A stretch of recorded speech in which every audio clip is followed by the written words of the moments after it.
बिस्मिल्लाहिर्रहमानिर्रहीम। अस्सलाम वालेकुम। Welcome to Muslims teaching method. उम्मीद है सब लोग खैरियत से होंगे। तो आज हम शुरू करने जा रहे हैं मैथमेटिक्स क्लास 9। हमारा जो पहला चैप्टर है उसका नाम है matrices and determinants. Unit outlines कौन से हैं? इसमें 6 पॉइंट्स हैं। सबसे पहला है कि आप इंट्रोडक्शन टू मैट्रिसेस है। उसके बाद टाइप्स ऑफ मैट्रिसेस, यानी कि मैट्रिसेस कितनी तरह के होते हैं। फिर तीसरे में है जी addition and subtraction of matrices, के एडिशंस मैट्रिसेस को हम प्लस और सब्ट्रैक्ट एक दूसरे में से किस तरह कर सकते हैं, दो मैट्रिसेस को आपस में ऐड किस तरह कर सकते हैं, या उनको आपस में माइनस कैसे कर सकते हैं। फिर क्या मल्टीप्लिकेशन ऑफ मैट्रिसेस, इसी तरह से कि हम मैट्रिसेस को मल्टीप्लाई कैसे कर सकते हैं। फिर अगला है multiplicative inverse of a matrix, कि अगर एक मैट्रिक्स है तो उसका इन्वर्स हमने कैसे लेना है। फिर इसके अलावा जो लास्ट हमारा टॉपिक है इस चैप्टर का वो होगा solution of simultaneous linear equation, यानी कि अगर मैट्रिसेस लीनियर इक्वेशन की शक्ल में हो तो फिर उनको हमने कैसे सॉल्व करना है। तो introduction to matrix. Matrices, matrix आपका सिंगुलर है और इसकी प्लूरल जो है वो मैट्रिसेस है। इसको उर्दू में कालब बोलते हैं। Sorry. Matrix is a rectangular array of numbers. Rectangular array है, नंबर्स, सिंबल्स और expressions arranged in rows and columns. ये एक मैट्रिक्स दिया गया है, सही है। इसको आप देखें कि ये क्या कह रहा है कि वो नंबर्स हैं, ये वाले एलिमेंट्स इसके नंबर्स भी हो सकते हैं, ये सिंबल्स भी हो सकते हैं, या कोई कोई यहाँ पे एक्सप्रेशंस भी हो सकते हैं। तो क्या कह रहा है कि रन इन रोज, ये रो में सही है, 1 2 3 रो, 4 5 6 रो, और 1 4 column, 2 5 column, 3 6 column. Rectangular array क्या होता है? रेक्टेंगुलर एरे, रेक्टेंगुलर बेसिकली उसके लिए आपकी 3 कंडीशंस होती हैं। सबसे पहली कंडीशन ये होती है कि उसके 4 एंगल्स होते हैं, 4 साइड्स होती हैं, और चारों एंगल्स 90 डिग्री के होते हैं। दूसरी कंडीशन उसकी ये होती है कि उसकी अपोजिट साइड्स जो है वो इक्वल होती हैं। 4 साइड्स, अपोजिट साइड्स इक्वल्स, और तीसरी 4 एंगल और चारों के चारों 90 डिग्री पे। उसके बाद एरे। एरे क्या है? An array is a data structure. ये डेटा स्ट्रक्चर का है, क्यों यूज होता है जी? स्टोर मल्टीपल वैल्यूज, एक से ज्यादा वैल्यूज।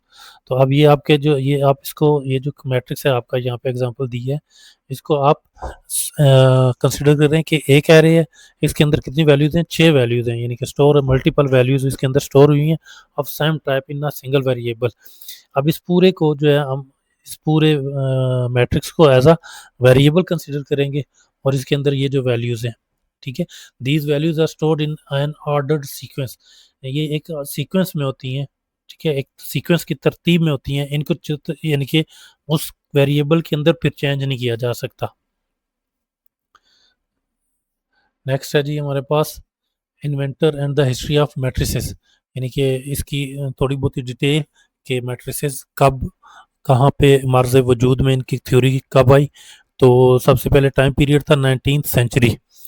जिस मैथमेटिशियन ने इसको इंट्रोड्यूस करवाया उसका नाम था आर्थर कैले। ये बेसिकली इंग्लिश था, यूके भी जिसको आप बोल सकते हैं। और ईयर ऑफ डेवलपमेंट किस साल में ये थ्योरी पेश की गई? 1858। और जो थ्योरी पेश की गई उसको क्या कहते हैं? Develop the first theory of matrices. और इम्पोर्टेंस इसकी क्या है? Matrices became a useful tool, एक इम्पोर्टेंट अहमियत इख्तियार कर गए औजार के तौर पे किसके में? मैथमेटिक्स एंड साइंस में, मैथ और साइंस की दुनिया में। अगर हमारी नॉर्मल ज़िंदगी में अगर हम समझना चाहें तो मैट्रिसेस कहाँ पे यूज़ होते हैं? जो ट्रैफिक कंट्रोल करने के लिए सिग्नल बनाए जाते हैं ना, उनके अंदर मैट्रिसेस के कॉन्सेप्ट यूज़ किया जाता है, मैट्रिसेस की साइंस यूज़ होती है। रेक्टेंगुलर, मैंने आपको 4 शराइत बताई थी। सबसे पहले 4 एंगल, 1 2 3 और 4। फिर इसी की तरह से 4 साइड्स होती हैं, एडजेसेंट साइड्स होती हैं जो एक दूसरे के साथ जुड़ी होती हैं। और रेक्टेंगल के लिए तीसरी कंडीशन क्या होती है? नॉन एडजेसेंट, यानी कि जो आमने सामने की साइड्स होती हैं वो इक्वल होती हैं। ये भी एक रेक्टेंगल है, और ये स्क्वायर है, ये भी एक रेक्टेंगल है। अब स्क्वायर में क्या होता है? तो थोड़ा सा फर्क क्या होता है कि स्क्वायर की चारों साइड्स इक्वल होती हैं। स्क्वायर को हम रेक्टेंगल तो बोल सकते हैं, लेकिन हर रेक्टेंगल ज़रूरी नहीं है कि स्क्वायर हो। नेक्स्ट है जी, matrix is composed of rows and columns. तो यानी कि मैट्रिक्स किस चीज़ों से पर मुश्तमिल होता है? रोज में और कॉलम्स में। जो हॉरिजॉन्टल लाइन होती है लेफ्ट टू राइट, उसको हम रो बोलते हैं। Horizontal line of elements in matrix, इसको रो बोलते हैं। और जो वर्टिकल लाइन होती है टॉप टू बॉटम, ऊपर से नीचे की तरफ, उसको हम क्या बोलते हैं? कॉलम बोलते हैं। ये देखिए 1 और 4, ये आपका कॉलम 1 है। 2 5 कॉलम 2 है। 3 6 कॉलम 3 है। 1 और 2 3 ये फर्स्ट रो है। 4 5 6 आपकी सेकंड रो है।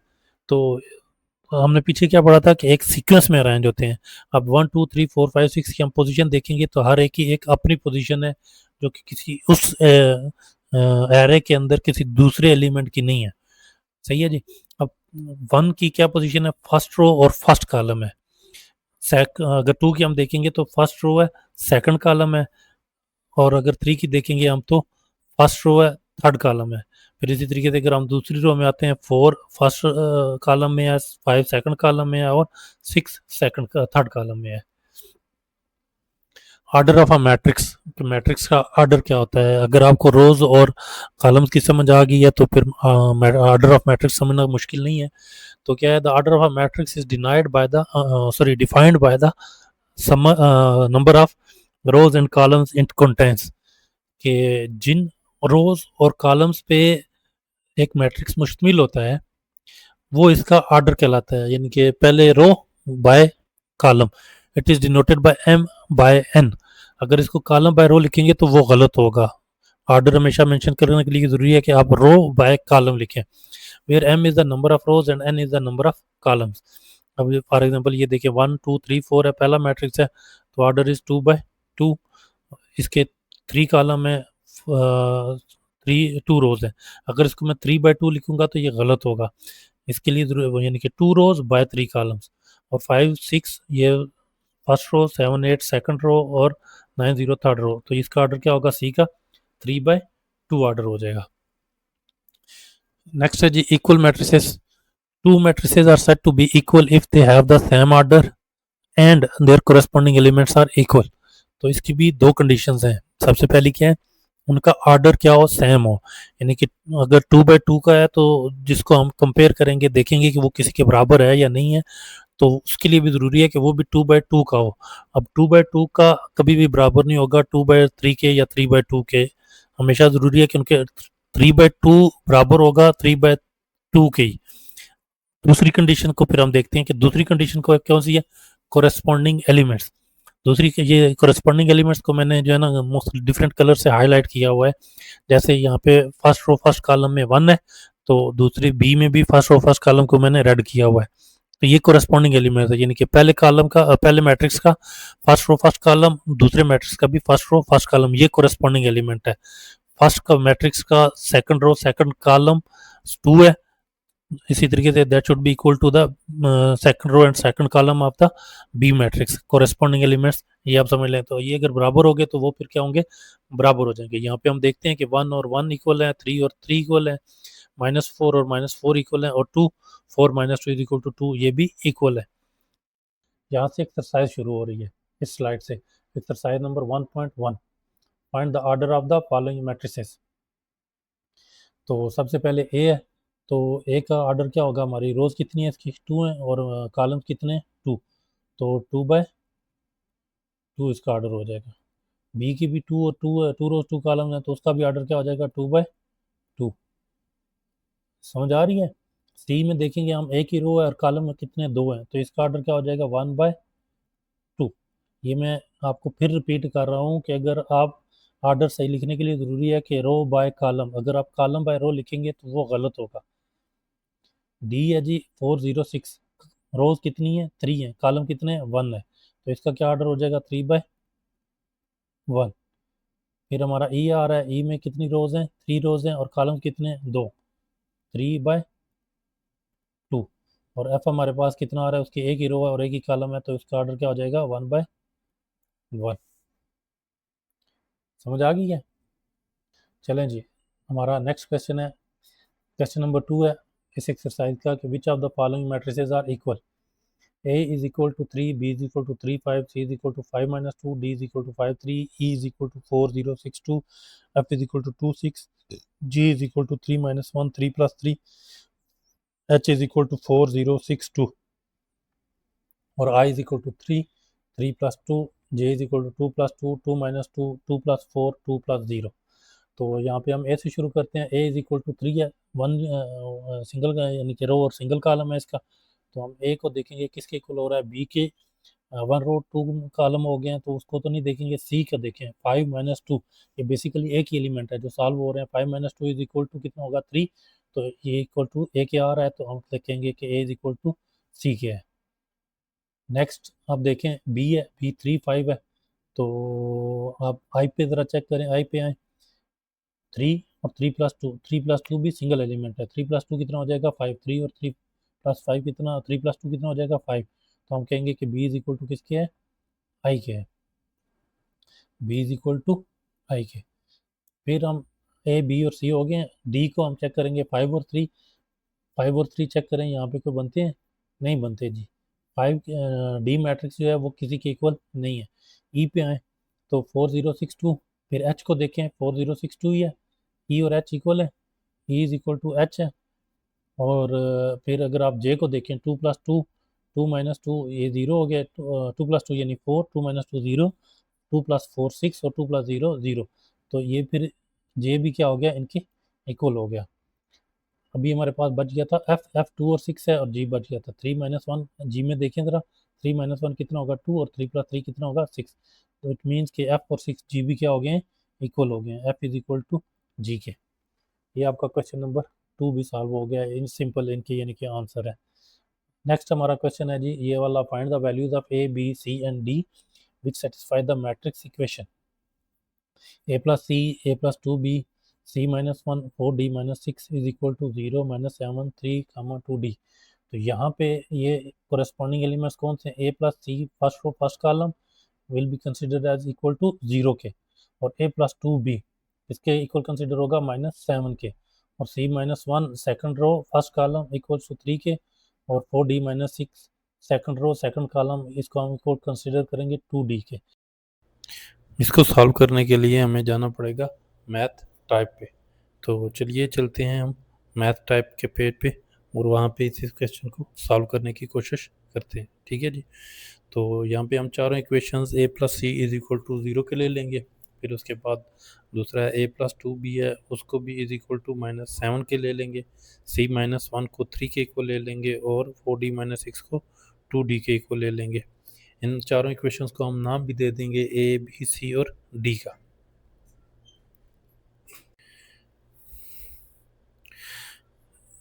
लिखने में थोड़ी सी स्पीड कम है, देर लगती है थोड़ा सा, तो आप समझने की कोशिश कीजिएगा। ये हमारे आखिरी क्वेश्चन को भी हमने नाम दे लिया 4 D minus 6 is equal to 2 D के। तो ये 4 डी माइनस 6 इसमें से वैसे बाद में हम जो है ना विदाउट किसी दूसरी क्वेश्चन की मदद लिए हम लोग इसको सॉल्व कर लेंगे, इसको आखिर में जाके देखेंगे हम, क्योंकि इसमें देखें दूसरा वेरिएबल कोई भी यूज़ नहीं हुआ हुआ, इसमें डी ही यूज़ हुआ हुआ है। अब हम चलते हैं अब इक्वेशन ए की तरफ। A plus C is equal to 0 के, तो ये तो आपको पता होगा कि जब भी हम इक्वल के साइन से वेरिएबल्स को या नंबर्स को दूसरी तरफ चेंज करते हैं तो उनके साइंस चेंज हो जाते हैं। तो अब हम सी को फिर दूसरी तरफ लेके जाएंगे तो वो क्या हो जाएगा, माइनस का सी हो जाएगा। इसको हम ई का नाम दे देते हैं। सही है जी। अब क्या करेंगे हम, गर्मी बहुत हो गई है, अब हम करते हैं जी इक्वेशन सी को लेते हैं। सी माइनस 1 इज इक्वल टू 3 के, तो यहाँ से सी की वैल्यू भी निकल आ जाएगी। सिंपल हमने क्या करना है, -1 को दूसरी तरफ लेके जाना है तो वो प्लस का हो जाएगा, तो C is equal to 3 + 1 is equal to 4 के हो जाएगा। अब ये वाले सी की वैल्यू हम इक्वेशन ई में पुट करेंगे, इसको हम एफ का नाम देते हैं, और एफ की वैल्यू हम इक्वेशन ई में पुट करके तो ए की वैल्यू निकाल लेते हैं। सही है जी।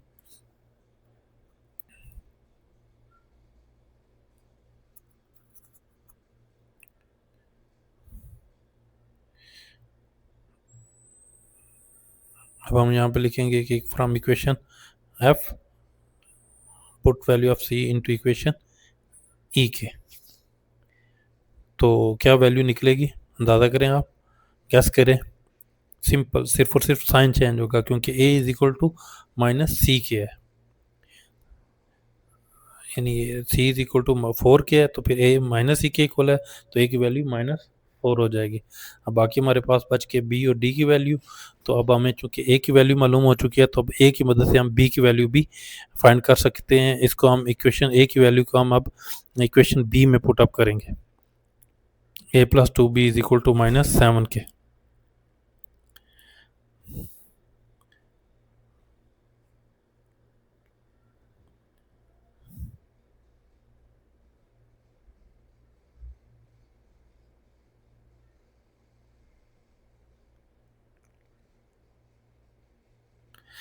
a plus 2b is equal to किसके है, -7 के। तो a की वैल्यू दूसरी तरफ जाएगा तो माइनस का हो जाएगा, 2b इज इक्वल टू किसके हो जाएगा, -7 माइनस a।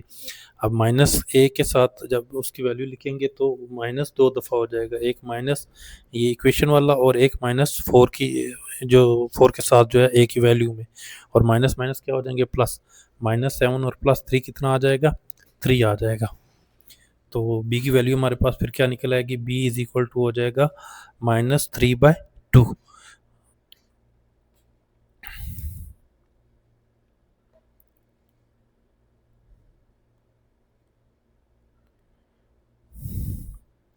अब हमने डी की वैल्यू की तरफ जाना है। तो डी की, मैंने आपको पहले बताया था कि डी की वैल्यू फाइंड करने के लिए हमें किसी दूसरी क्वेश्चन से मदद लेने की ज़रूरत नहीं है, वो सिंपल हमारे पास है 4d minus 6 is equal to 2d के। तो वो 6 की और 2d को हम इक्वल के साइन से राइट और लेफ्ट करेंगे, उनको मूव करेंगे तो उनके साइंस क्या हो जाएंगे, चेंज हो जाएंगे। 4d minus 6 is equal to 2d के है, तो 2d और 6 को आप चेंज करें तो क्या हो जाएगा, 4d minus 2d is equal to 6 के हो जाएगा। ये तो पता है ना आपको, 4d में से 2d निकलेंगे तो कितना आएगा जी, तो 2d बचेगा। 2d इज इक्वल टू 6 और d फिर क्या हो जाएगा, 2 से डिवाइड होगा तो 3 आ जाएगा। तो ये आज का लेक्चर हमारा कंप्लीट हो गया है जी। उम्मीद करता हूँ आपको समझ आ गई होगी। चैनल को लाइक करें, सब्सक्राइब करें और बेल आइकन भी दबा दें ताकि हमारी वीडियो जल्द से जल्द आप तक पहुँच सकें। तब तक अगला, अल्लाह हाफिज़।